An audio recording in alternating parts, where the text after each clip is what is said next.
Hello friends, আসসালামু আলাইকুম। কেমন আছেন সবাই? আশা করছি আপনারা সবাই খুব ভালো আছেন। আমি আজকে আপনাদেরকে কোথায় নিয়ে যাব জানেন? আমি আজকে নিয়ে যাব আপনাদেরকে একটা গ্রামীণ হাটে। আর সেটা হচ্ছে ঢাকার খুব কাছেই 300 ফিটের অবস্থিত গ্রামীণ হাটটি। হ্যাঁ, আপনারা ঠিকই শুনেছেন, এই হাটে এমন কিছু নেই যে পাওয়া যায় না। তো চলুন আমরা হাটের দিকে যাই। আমি আমার ফ্যামিলি সহ পূর্বাচল হাইওয়ে এক্সপ্রেস ধরে রওনা হয়ে গেলাম হাটের দিকে আর চলে এলাম হাটে। এই হাটে দেখুন কি সুন্দর দেশি শিং মাছ পাওয়া যাচ্ছে, একদম কচুরি পানা দিয়ে ঢেকে রেখেছে যেন মাছগুলো তাজা থাকে। এখানে কই মাছগুলো লাফাচ্ছিল। যারা ক্রেতা ছিল ওরা বলছিল এগুলো দেশি কিনা নাকি আবার চাষের। তো ক্রেতা বলছিল যে আপনি একবার নিয়ে খেয়েই দেখুন কীরকম। ওই একই দোকানই মামার কাছে আছে নানান ধরনের পাঁচমিশালি দেশি মাছ। দেখুন মাছগুলো কি পরিমাণের তাজা। আর এখানে পাশেই এক মামা নিয়ে বসেছে নানান ধরনের সবুজ শাকসবজি, শাপলা, তারপরে হচ্ছে দেশি ধনেপাতা, লাউ শাক, চিচিঙ্গা, ঝিঙ্গা, কি নেই এখানে। আর এগুলো কিন্তু সব কিছুই এখানকার আশেপাশের লোকাল এরিয়াতে গাছ লাগিয়ে তারপর বাজারে বিক্রি করে। জাস্ট আপনারা বলতে পারেন ওনাদের বাড়ির সবজি বাজারে এনে বিক্রি করছে। তাহলে ভাবুন কতটা ফ্রেশ।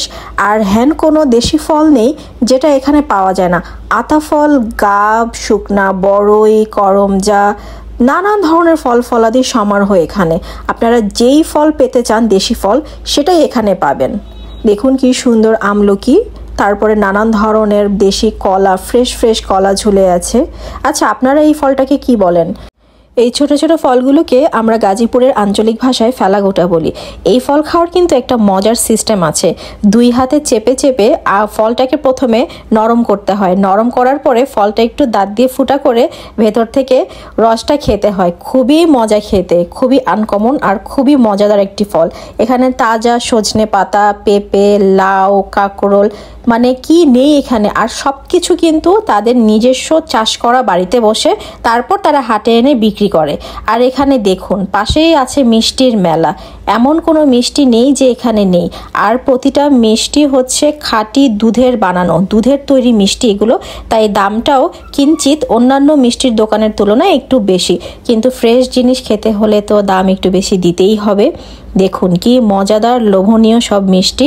আবার কিছু ভাজা পোড়াও আছে। ছানার জিলাপি, স্পঞ্জ মিষ্টি, রসগোল্লা, মহিষের দুধে পাতানো দই, কাঁচা সন্দেশ, গুড়ের তৈরি সন্দেশ, কি নেই এখানে, সব কিছু আছে। আর এখানে সবচেয়ে আকর্ষণীয় তো হলো সেই বালিশ মিষ্টিটা, যেটা আপনারা ভিডিওতে প্রথমেই দেখে নিয়েছেন। এই বালিশ মিষ্টি কিন্তু একসাথে 4 থেকে 5 জন বসে খেতে পারে, একা খাওয়া তো সম্ভব না। এখানে সব ধরনের মিষ্টি আছে আর প্রতিটা মিষ্টি ছিল ফ্রেশ। দেখুন মিষ্টির উপরে মৌমাছি বসে আছে, তো বুঝুন কতটুকু ফ্রেশ মিষ্টি এখানে পাওয়া যায়। আর পাশেই কিন্তু গরম গরম মিষ্টি বানানো হচ্ছে, সেটা আপনাদেরকে আরেকটা ভিডিওতে দেখাবো। আমরা এখানে অনেকগুলো মিষ্টি ট্রাই করেছি, আবার বাসার জন্য নিয়ে এসেছি। তো আজ এই পর্যন্ত, আল্লাহ হাফেজ।